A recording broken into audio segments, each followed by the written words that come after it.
নমস্কার, শুরু করছি আমাদের আজকের অনুষ্ঠান এবং এই অনুষ্ঠান মানেই আপনাদের অত্যন্ত প্রিয় একটি অনুষ্ঠান, যেখানে আপনারা পান আপনাদের প্রিয় জ্যোতিষ ব্যক্তিত্ব জ্যোতিষ গুরু জয়দেব শাস্ত্রীকে, যিনি একাধারে জ্যোতিষ সঙ্গে কিন্তু সংখ্যাতত্ত্ববিদ, হস্তরেখাবিদ, বাস্তুবিদ এবং সমুদ্র শাস্ত্র নিয়েও তিনি কিন্তু অনেক কিছু করেছেন। এবং এই সমস্ত কিছু নিয়েই কিন্তু জ্যোতিষ অধ্যাপক জয়দেব শাস্ত্রী আজকে সারা পশ্চিমবঙ্গ এবং তথা ভারতবর্ষ জুড়ে ভীষণভাবে আপনাদের পরিচিত এবং অত্যন্ত প্রিয় একজন মানুষ। প্রথমে বলবো যে তিনি আজকে আমাদের সনাতন ধর্মের ধ্বজা উড়িয়ে তিনি যে সৃষ্টি করলেন তার ৫১ কালীবাড়ি মন্দির, যেটা হচ্ছে আমাদের একটি শক্তির আধার, আমাদের মাতৃশক্তির আধার। পাশে তিনি করলেন জয়শ্রী ঠাকুর রামকৃষ্ণ সেবাশ্রম, সাথে রয়েছে জয়যোগ মিশন।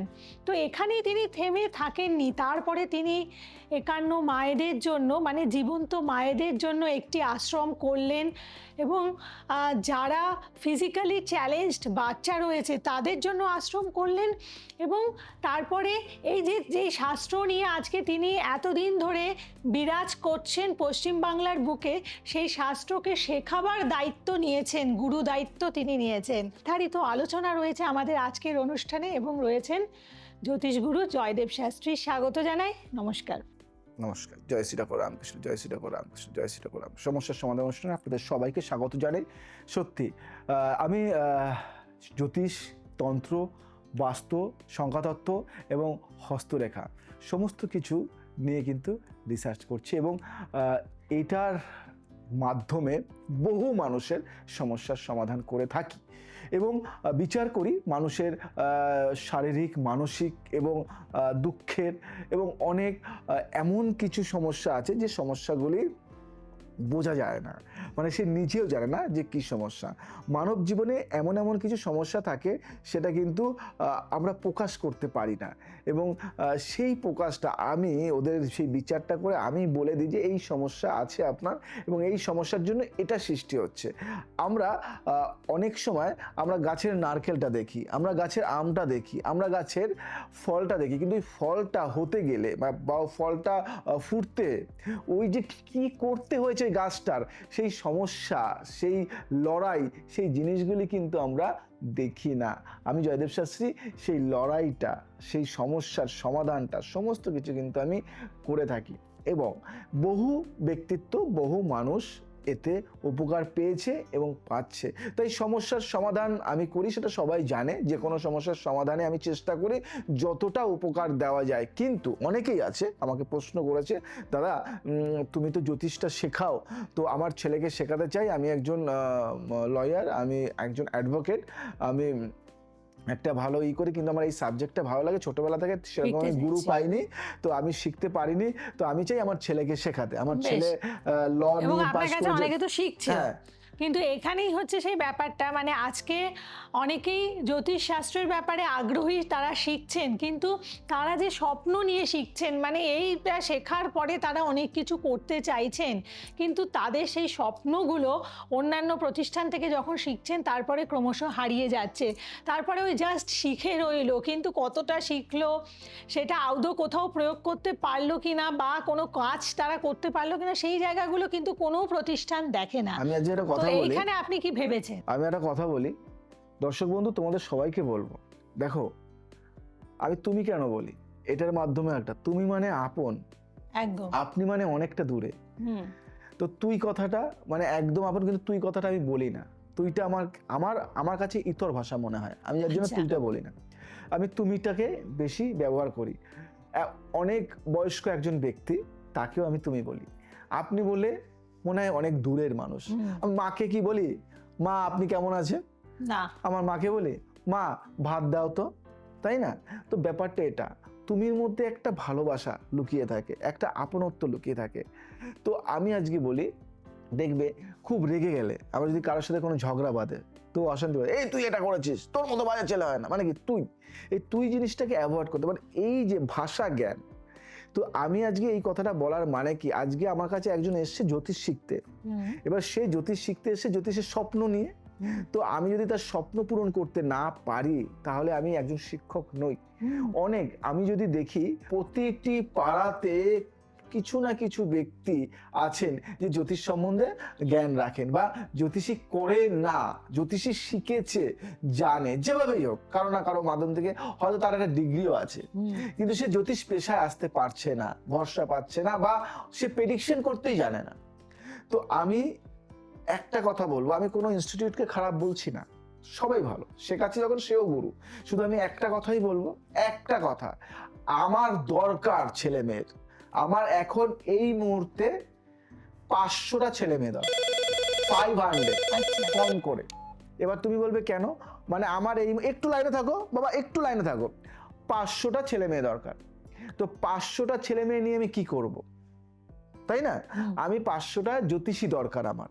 কেন, আমি বৃহৎ আকারে কিছু একটা এমন কিছু খুলতে চলেছি বা খুলেছি, সেখানে আমার 500 জন মানে জ্যোতিষকে বসাতে হবে। এবার এই 500 জন অ্যাস্ট্রোলজার এখন পাবো না আমি, কারণ পেলেও তাদেরকে আমাকে সেইভাবে শেখাতে হবে।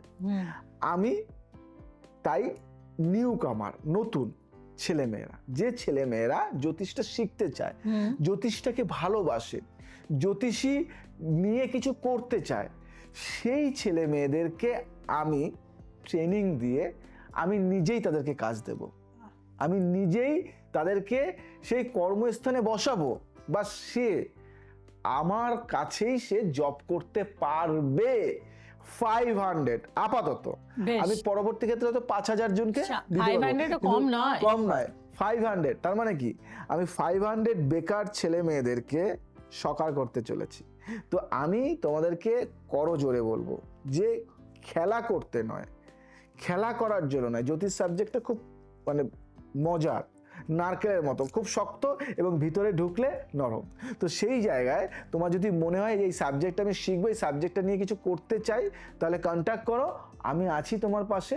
এবং তোমাকে বেশি না, 3টে বছর লাগবে তোমার, 1 বছরে আমি তোমাকে কর্মে আমি বসাবো, 1টা বছর, 1 ইয়ারে 1 বছর যে শেষ হবে তোমাকে আমি কর্মে বসাবো, 2 বছর আরো অ্যাডভান্স লেভেলের শেখাবো, 3 বছর পাকাপাকি ভাবে শিখিয়ে একটা দায়িত্ব তোমাদেরকে দিয়ে দেবো। 500টা ছেলে মেয়ে ইমিডিয়েটলি কন্ট্যাক্ট মি, যোগাযোগ করো। এবং যাদের ইচ্ছা শক্তি মনে হয় যে আমি কিছু করব, ইচ্ছা আছে, এবং তোমাদেরকে বলবো জ্যোতিষ শিখতে গেলে সবার প্রথমে সৎ হতে হবে, নিজে সৎ হলে তাহলেই শিখতে পারবে। তোমাদের বলবো আমি তোমাদের পাশে আছি, কিন্তু কে আছে আমার সাথে এখনই এই মুহূর্তে, তার সাথে আমি কথা বলবো। বলুন কে আছেন। নমস্কার। নমস্কার, আমি মীরা চৌধুরী বলছিলাম দক্ষিণেশ্বর থেকে। আচ্ছা বলুন। আচ্ছা, আমার ছেলে বিএড করেছে, খুব ভালো রেজাল্ট, সব সময় ফার্স্ট র্যাঙ্কে ছিল, কিন্তু পড়াশোনা কমপ্লিট করে সে কোনো চাকরি বাকরি পাচ্ছে না, ইন্টারভিউ দিচ্ছে, খুব অল্প নাম্বারের জন্য চাকরিটা করছে না। বাবা যদি একটু দেখবেন। খুব ভালো কথা শুনলাম। তোমার ছেলের বয়স কত এখন? 28 বছর চলছে। আচ্ছা আচ্ছা আচ্ছা, ছেলের নাম করে যে কোনো একটি সংখ্যা বলো তো। 80। আচ্ছা 8, শনি, শনির নেগেটিভ ভাইব্রেশনে রয়েছে। ছেলের নাম করে একটা ফল বলো তো, ফলের নাম। পেয়ারা। আচ্ছা, তোমার ছেলে না বিভিন্ন দিক দিয়ে চিন্তা ভাবনা করছে, মানে ফিকেল মাইন্ড হয়ে যাচ্ছে, এটা না এটা, এটা না এটা, কনফিউশন। Yes or no? হ্যাঁ হ্যাঁ, একদম কনফিউজ। অনেক বড় বড় স্বপ্ন দেখে, অনেক বড় বড় কিছু ভাবনা চিন্তা করে, আমি এটা করব, আমি ওটা করব, আমি ওই পথে যাব, আমি এই পথে যাব, এরকম বিচলিত মাইন্ড, চঞ্চল, চন্দ্রের নেগেটিভ ভাইব্রেশন, যার জন্য সর্ব জায়গা থেকে সে কিন্তু দিশেহারা হয়ে পড়ছে। ঠিক না ভুল? হ্যাঁ হ্যাঁ, ডিপ্রেশনে চলে যাচ্ছে অনেকটা। আচ্ছা, আর একটা কথা বলবো, দেখবে শুনবে যে তোমার ছেলে সব সময়ের জন্য একটা জিনিস মাথায় রাখে। সেই জিনিসটা হলো কি, যে কোনো কথা যদি মাথায় লেগে থাকে তাহলে কিন্তু সে সেই কথাটা বের করতে পারে না, একই কথা বারংবার রিপিট করে এবং একই কথা বারংবার বলছে, মানে মাঝে মাঝে মনে হয় যে কোনো ডিপ্রেশনের মধ্যে চলে যাচ্ছে না তো, মানে কোনো সাইকিয়াট্রিস্টের কাছে নিয়ে যাওয়া হলে মনে হয় ভালো হতো, মানে একটু সাইকো প্রবলেমের দিকে চলে যাচ্ছে আস্তে আস্তে, ঠিক না বল? একদম একদম ঠিক বলেছেন। তার মানে দেখেছো, আমি এখানে বসে তোমার ছেলের কিন্তু অনেক কিছু বের করে দিলাম। আমি বলি তোমার ছেলের সমস্যা বেশি কোনো সমস্যা নয়, এটা তুড়ি মেরে ঠিক করা যায়। তুমি যদি মনে হয় যে আমার কোনো ছাত্রকে দেখাতে পারো বা আমার 51 কালীবাড়িতে এসে মায়ের কাছে দর্শন করে সেখান থেকেও কিছু টোটকা বা কিছু জিনিস নিয়ে গিয়েও সারাতে পারো, এর জন্য আমার কাছে আসার দরকার নেই। ছোট্ট জিনিস, আমি তোমাকে একটা টোটকা দিই, করে দেখো, যদি ভালো হয় তো ঠিক আছে, আর যদি না হয় তখন কন্ট্যাক্ট করতে পারো। কি করবে, কালো তিল, সাদা চন্দন, লাল চন্দন, কেশর আর কাঁচা হলুদ, আতপ চাল একসাথে পেস্ট করে তোমার ছেলের কপালে ফোঁটা দেবে প্রতিদিন রাতে শোয়ার আগে। এটা করো প্রতিদিন রাতে শোয়ার আগে। আর 51 কালীবাড়িতে আমার মায়ের কাছে গিয়ে একটু প্রার্থনা করো।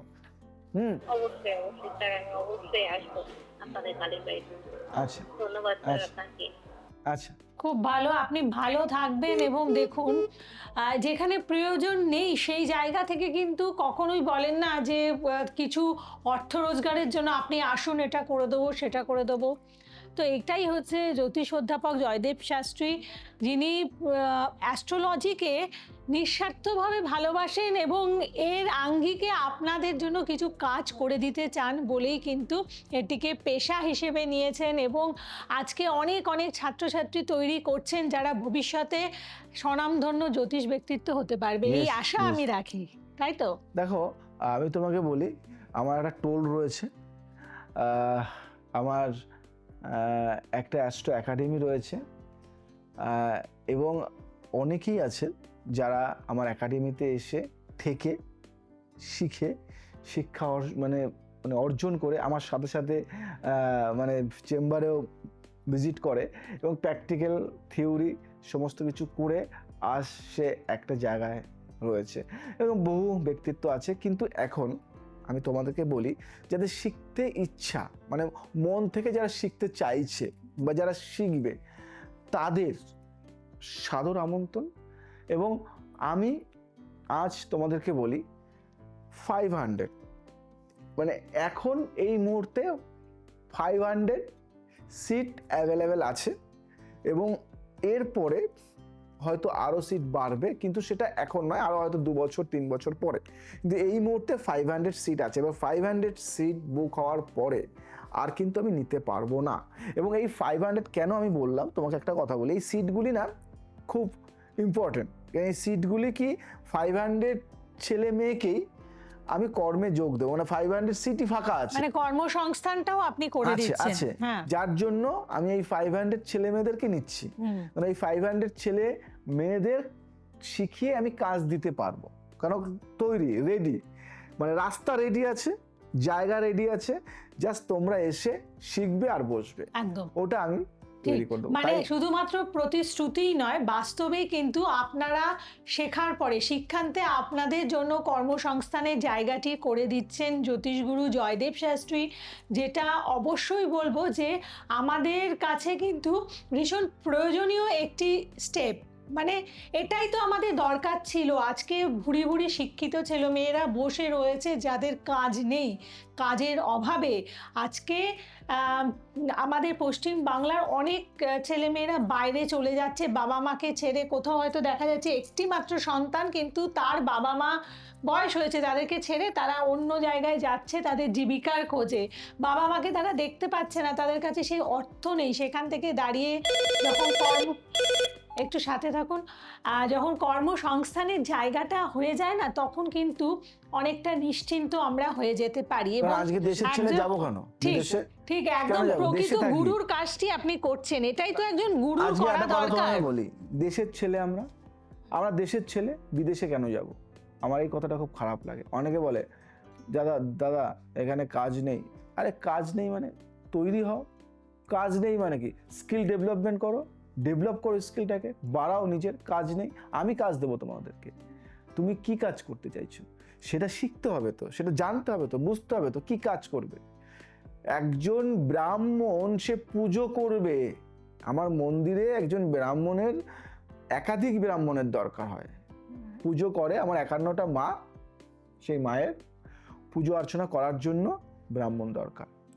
সেই ব্রাহ্মণ আসবে, পুজো করবে, থাকা খাওয়া পারিশ্রমিক দিয়ে দেব, তবুও কোথাও একটা যেন মনের মধ্যে আচ্ছা আমি কি বাইরে গিয়ে করতে পারবো পুজো, আমি কি এই করতে পারবো, আগে থেকেই কিন্তু নেগেটিভ সব থট চিন্তা ভাবনা তোমার মধ্যে নেগেটিভ, তুমি কাজে ঢোকার আগেই তোমার নেগেটিভ থিঙ্কিং, মানে অর্থ কতটা হাই হবে, কতটা পাবো, তুমি হয়তো খেতে পাচ্ছ না, তোমার হয়তো পুজো পাঠটা তুমি জানো কিন্তু তুমি খেতে পারছো না, তোমার বাড়িতে থেকে সারা দিন ঘুরে বা সারা জায়গায় গিয়ে তোমার হয়তো সেখান থেকে মাস গেলে হয়তো 8 থেকে 10,000 টাকা রোজগার হচ্ছে না, বসে থাকো 6 মাস, 6 মাস বাদে তুমি করো পুজো, এবং যে সমাজ বসো সে সমাজ তুমি টাস খেলে বা তুমি ঘুরে বন্ধুদের সাথে আড্ডা মেরে তোমার সময় যায়, এবং যে সমাজ পুজো থাকে সেই সময়টা তুমি ঠিকমতো করতে পারছো না এবং তোমার খুব দরকার। এইবার দরকার অবস্থায় তোমাকে যখন কেউ পুজোর জায়গাটা দেয়, একটা চাকরি দেয়, সেই চাকরিতে তুমি টিকতে পারছো না। কেন পারছো না? তোমার অর্থ লোভটা বেড়ে যাচ্ছে, দিন দিন অর্থ লোভ হয়ে যাচ্ছে। তার মানে কি তোমাদের লোভটাকে সংযম করতে হবে।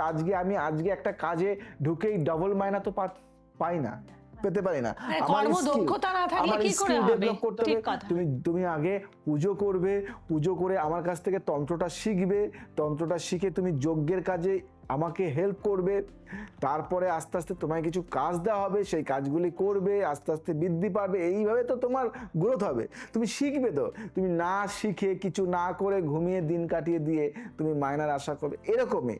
তোমরা যদি মনে করো বিদেশে গিয়ে যে ছেলেটা এখান থেকে মানে বিদেশে বাইরে যায় সে কিন্তু পায়ের উপর পা তুলে বসে খায় না, তাকে কষ্ট করতে হয়, প্রচুর পরিশ্রম করতে হয়, কষ্ট করতে হয়, এবং সে সেই কষ্ট করে সাফল্য পায়, অর্থ পায়, এবং হয়তো তার 50,000 টাকা মায়না হয়, তার 30,000 টাকা হয়তো সেখানে খরচাই হয়ে যায়, 20,000 টাকা সে বাড়িতে পাঠায়।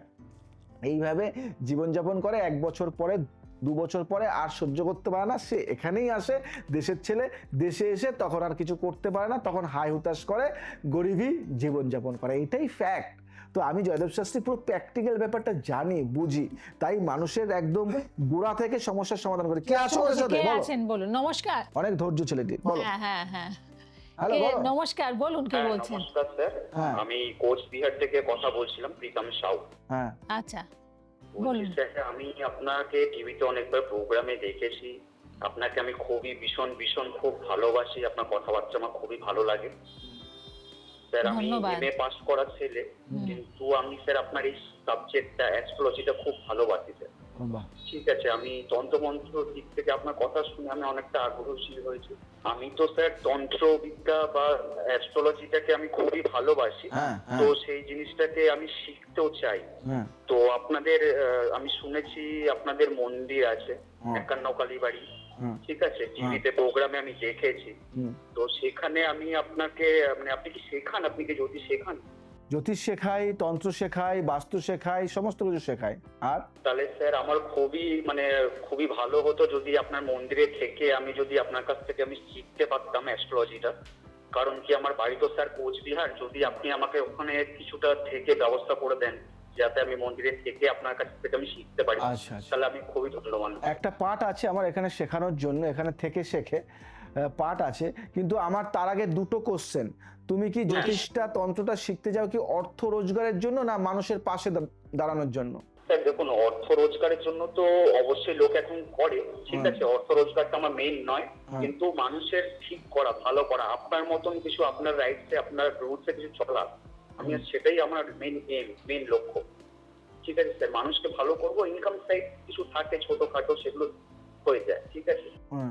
বুঝতে পারছি, মানে তোমার লক্ষ্য হলো মানে আর্নিং যা হোক হবে, কিন্তু মানুষকে ঠিক করা বা মানুষের পাশে থাকা, তাই তো? মন থেকে ভালো আছি স্যার, আপনার কথা শুনে আমি আরো, তোমার যদি রোজগার বা তুমি যদি মানুষের পাশে থাকো, মানুষ যদি তোমাকে ভালোবাসে, তুমি যদি রোজগার করো, তাহলে কি সমাজ সেবার কাজে নিযুক্ত করবে তোমাকে? অবশ্যই স্যার, অবশ্যই। তুমি পাস করে গেছো, তুমি এখনই আসবে এবং তুমি এসে যুক্ত হও আমার এখানে থেকে, তুমি শিখবে এবং তোমার জন্য সিট বুক করলাম আজ থেকেই, ঠিক আছে? Thank you sir very much, contact করো, ইমিডিয়েটলি ঠিক আছে, কন্ট্যাক্ট করো। আপনি কন্ট্যাক্ট করুন, ভালো থাকবেন। এবং সত্যি আপনি যে ব্যবস্থা করে দিচ্ছেন, যে ছাত্রছাত্রীরা আপনার ইনস্টিটিউটে শিখতে আসছে, সেটা তো বলবো যে ধন্যবাদ দেওয়ার মতন ব্যবস্থা। কারণ এরকম ব্যবস্থা আমরা কিন্তু সচরাচর কোনো ইনস্টিটিউট থেকে পাই না, যেটা আপনাদের জন্য জ্যোতিষ অধ্যাপক জয়দেব শাস্ত্রী যে ব্যবস্থাগুলো করে দিচ্ছেন। তো একটু ব্যবস্থাগুলো একটুখানি সংক্ষেপে যদি শুনে নিই। দেখো, একটা কথা বলি, ফার্স্ট অফ অল, বাবা মা সন্তান চাইছে আমি জ্যোতিষ শিখবো, জয়দেব শাস্ত্রীর কাছে শিখবো। বহু আছে যারা বায়না করে যে আমি ওনার কাছে শিখবো। হ্যাঁ, তো জয়দেব শাস্ত্রী 5টা পদক্ষেপ রেখেছে। 1 নম্বরটা হলো, একটা ছেলে বা মেয়ে যেই শিখবে, যদি সে থেকে শেখে তার জন্য একটা পদ্ধতি, আর যে সে থাকবে না, সে আসা যাওয়া করে শিখবে, তার জন্য একটা পদ্ধতি। আচ্ছা, 2টো পার্ট। এবার এই 2টো পার্টের মধ্যে যেই ভর্তি হোক, আবার যদি কেউ মনে হয় যে আমি অফলাইনে শিখবো, আমি অনলাইনে শিখবো, সেটাও আছে। তো যারা শিখতে চাইছে মানে একদম মানে কঠোরভাবে যে আমি গুরু গৃহে থেকে শিখবো, তাদের সাদর আমন্ত্রণ। তাদের শিখিয়ে আমি 1 ইয়ার তাদের কাছ থেকে আমি তাদের সময়টা নেব, 1 ইয়ার। তারা এই 1 ইয়ার তাদের নিজেদের মতো চলতে পারবে না, আমার কথা মতো চলতে হবে। এবং এই 1টা বছর শুধু আমাকে দেবে, বেশ, আমি তাদের সারা লাইফ সুন্দর জীবন দেব, আমি কথা দিলাম। 1 ইয়ার আমাকে দেবে, আমি লাইফ টাইম সুন্দর জীবন দেব, 1 নম্বর। 2য় নম্বর, এখানে থাকবে, খাবে, শিখবে এবং প্র্যাকটিক্যালি আমার সাথে ঘোরার সুযোগ থাকবে। 3 নম্বর, যেটাই শিখবে, এখানে বাস্তু শেখানো হয়। সে যদি বলে সেটা আমি বাস্তু শিখবো, শিখতে পারে। এখানে হাত দেখা মানে হস্তরেখা বিচার শেখানো হয়, সেটা যদি শেখে শিখতে পারে। এখানে সংখ্যাতত্ত্ব শেখানো হয়, নামকরণ করা এবং সংখ্যার দিয়ে মানুষের বিচার করা, ট্যারোট কার্ড রিডিং শেখানো হয়। এখানে গ্রাফোলজি হাতের লেখা বিচার শেখানো হয়। এখানে কুষ্টি তৈরি করা শেখানো হয়। এখানে সনাতন পদ্ধতিতে সমস্ত কিছু শেখানো হয়। এবং সব থেকে যেটা বড় বিদ্যা, সেটা হলো আধ্যাত্মিক পাওয়ার, আধ্যাত্মিক সাধনা, আধ্যাত্মিক কিছু তন্ত্র এবং এমন কিছু গুপ্তবিদ্যা, যে গুপ্তবিদ্যা শিখে তুমি নিজের শক্তি জাগরণ করতে পারবে, সেগুলি কিন্তু শেখানো একদম। হয়। এবং তন্ত্র শেখার জন্য আমাদের একটু শক্তির স্থানের দরকার হয়। আপনার তো মন্দিরই রয়েছে, মন্দির আছে, যোগ শক্তি আছে, সমস্ত কিছু করা হয়। যোগ দিয়ে তোমাদের আধ্যাত্মিক পাওয়ারটাও বাড়ানো হয়, তোমাদের ভিতরটা স্ট্রং করা হয়, সমস্ত কি মানে এখানে ফুল প্যাকেজ হয় না, ফুল প্যাকেজ যেটা পাচ্ছ। এবং তার জন্য আমি জোর গলায় বলতে পারি যে আমি তোমাদেরকে কাজ দেব, আমি তোমাদেরকে শিক্ষা দেব এবং শিক্ষার পরে কর্মের সহায়তা করব। শিখবেন বেকার হয়ে বসে থাকার জন্য নয়, কিছু নিজের পায়ের তলার মাটিটাকে শক্ত করার জন্যই কিন্তু এখানে শিক্ষা নেওয়ার মতন আপনাদের তৈরি করে দেয়। বলুন, কে আছেন? নমস্কার। নমস্কার গুরুদেব। নমস্কার। নমস্কার। জয় শ্রীরাম রামকৃষ্ণ। জয় শ্রীরাম রামকৃষ্ণ। গুরুদেব, আমি সাউথ 24 পরগনার কথা বলছিলাম, সুকুমার রায় সেন। বলুন। আচ্ছা, আপনি এই মানে ওনার সাথে কি আগে পূর্ব পরিচিত? গুরুদেব বলে যখন বলছেন, আমি যেহেতু আপনাকে আমি দেখেছি বহুবার এবং আমি আপনার অনুষ্ঠানে গিয়েছিলাম একবার। আচ্ছা তো আচ্ছা, সেখানে আমি দেখেছি, তো সেই হিসাবে আমি আপনাকে গুরুদেব হিসাবেই মানি। তো গুরুদেব বলতে গেলে আমার সমস্যা একটাই, সেটা হচ্ছে আমার গুরুদেব একমাত্র ছেলে, আমার অনেক প্রিয় এবং আমার শখের ছেলেও, ঠিক আছে। এবার যেহেতু আমার একটু নাম আর প্রতিপত্তি আছে, তো সেক্ষেত্রে আমার ছেলেটা না প্রচুর বাজে সঙ্গ দোষে পড়ে যাচ্ছে এবং ও এমন নেশা করছে না যে ওকে রিহাবে পাঠানো ছাড়া আমি কোনো উপায় দেখতে পাচ্ছি না। কারণ এমন দিন নেশা করছে, ও প্রায় 1 দিন বাদে ঘুম থেকে উঠছে। তো সেই নিয়ে আমি আর এবং ওর মা খুব চিন্তিত। সত্যি খুব কষ্টে, মানে অহরহ এরকম ঘটনা ঘটছে, শুনেও আমাদের একটু খারাপ লাগছে। এরকম দেখো, এটা কেন আমার খারাপ লাগার নয়, কেন বিষয় আমি প্রত্যেকদিন কেউ না কেউ আসে এরকম, তো এরকম সমস্যা নিয়ে আসে। আমি অন মিডিয়াতে বলছি তোমাকে, এই ধরনের সমস্যা নিয়ে অনেকেই আসে এবং সমাধান আমি করে দিয়েছি, দেব। আশা করি তোমার ছেলেকে রিহ্যাবে আর পাঠাতে হবে না, অন্তত একবার মিট করাও। আচ্ছা, আমি 4টে জিনিস বলবো, 4টে। 1 নম্বর যেটা বলবো সেটা হলো প্রচণ্ড জেদি না তোমার ছেলে? হ্যাঁ, প্রচন্ড জেদি, কারোর কথা শোনে না। 2 নম্বর হলো তোমার তোমার তোমার দোষ। কি দোষ? যখন যা চেয়েছে অর্থ দিয়ে গেছো, যত টাকা চায় তুমি শুধু দিয়ে গেছো অনবরত, টাকার মায়া করনি, ঠিক না বল? আগের দিনে আমাকে বলেছে বাবা টাকা লাগবে, আমি বুঝতে পারিনি যে কত টাকা লাগবে। আজ ঠিক আছে তুলে নে, ও 17 লাখ টাকা তুলে নিয়েছে। 17 লাখ, 70 লাখ, বাপরে বাপ। শুনে আটকে উঠলাম। যাই হোক, মানে ক্ষমতা আছে তোমার ছেলের, এটুকু বলবো। হয়তো তোমার সর্বস্ব ধ্বংস করার পথে এই ছেলেটাই কাফি। তোমার কষ্ট হচ্ছে, তুমি যখন তোমার ছেলের কথা স্বীকার করলে, আমিও ভাবতে পারিনি যে এত টাকা নিয়ে যাবে। তার মানে ও বড় ধরনেরই সমস্যার মধ্যে জড়িয়ে গেছে। আর দেরি নয়, ইমিডিয়েটলি। কেন আমার কাছে আসে এরকম অনেক বড় ঘরের পার্সন, যারা হয়তো সমাজের বিত্তশালীর মধ্যে একজন, 5 জনের মধ্যে একজন, তার ছেলেটি হয়তো মরতে বসেছে, মানে এই অবস্থায়, এই শুধু নেশার জন্য। তো আমি চেষ্টা করব তোমার ছেলেকে আগের মতো অবস্থায় ফিরিয়ে আনার। তো যাই হোক, একটা কাজ করো, একটা ছোট্ট কাজ দেখো, ছোট্ট কাজ। প্রতিদিন সকালে কষ্ট করে হলেও নিম পাতা, কাঁচা হলুদ আর কি বলবো, তুলসী পাতা। নিম পাতা, কাঁচা হলুদ, তুলসী পাতা, এই 3টে একসাথে মিশিয়ে রস করে ছেলের অন্তত 1 চামচ 2 চামচ করে খাইয়ে দাও। এটা আমার যোগ শক্তি দিয়ে বললাম, খাইয়ে দাও।